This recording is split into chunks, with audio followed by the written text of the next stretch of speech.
this is a very different character for you. What was the appeal of the role?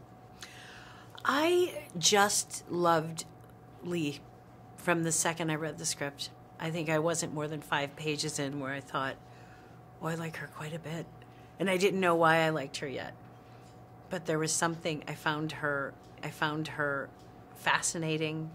I found her talent level very interesting. And I think, I mean, maybe not in your 20s, but I think everybody else, to be so exceptionally good at something and then being told you're not doing it, you're not fashionable anymore, you shouldn't do it anymore, when that is the one thing that you do and you know you do it well. I thought, well, who hasn't worried about that? Who hasn't worried about, you know, being left out? And I don't know, I just thought her whole defense mechanism, I mean, I know it was so much part of her true personality. She was prickly, to say the least. But I also think, you know, when you look at someone like that, you know that that's part of how they protect themselves and how they you know, try to not get hurt anymore. It's like, you know, that there's some real pain behind that. So to me, that made me really just love Lee. I want to do 2 jumping off points from that. I think it must be the toughest thing in the world to be as talented as she was and not to be recognized for that. As an artist yourself, maybe in your early career, was there ever a stage where you thought, I'm going to give up, this is too tough? I think, I mean, it certainly was always, I mean, it's really disheartening when you're trying so hard to do something. And I remember thinking, like, I'm not saying I'm going to be great, but can at least try. I just thought to not even be able to try to do something, or like, let me show you and have you not like it, instead of you telling me before I show you it probably won't be any good. Someone, I think, preemptively telling you what you are about to do will not be good is like, it's just so, God, I think it's damaging. I think that goes a lot deeper than someone who maybe is like, I don't love what you did. You can kind of, I think people can take the criticism better than I have no confidence in you. The other thing I really loved about her, because we know you, is that look that you adopted for her.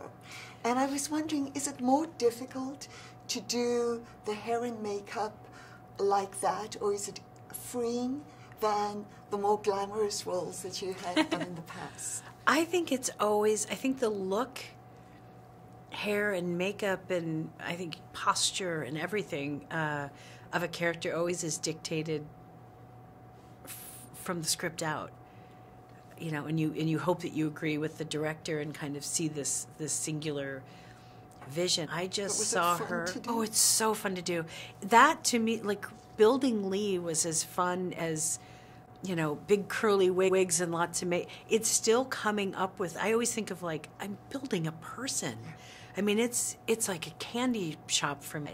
It was wonderful to view. Oh, thanks. It did get me to wonder, though, if you were in dire straits like she is, what is the one thing you would hold on to? What is the one thing that keeps you grounded, maybe?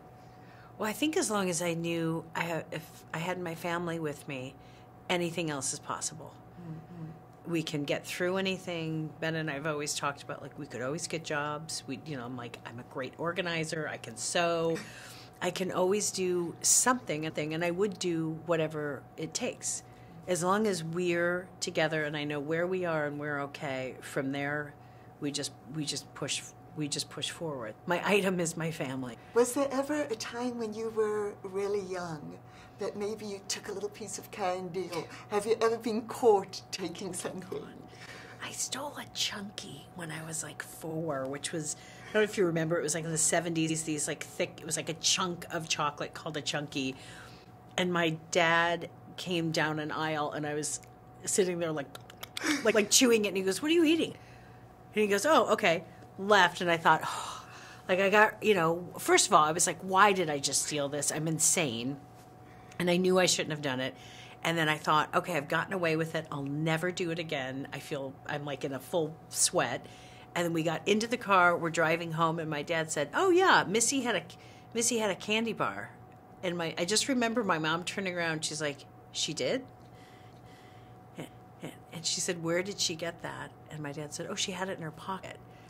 And my mom turned around and gave me such a look because she knew what was in my pockets. And she goes, did she buy it with her paycheck? And I was like, oh, God, I think I'm going to get in trouble.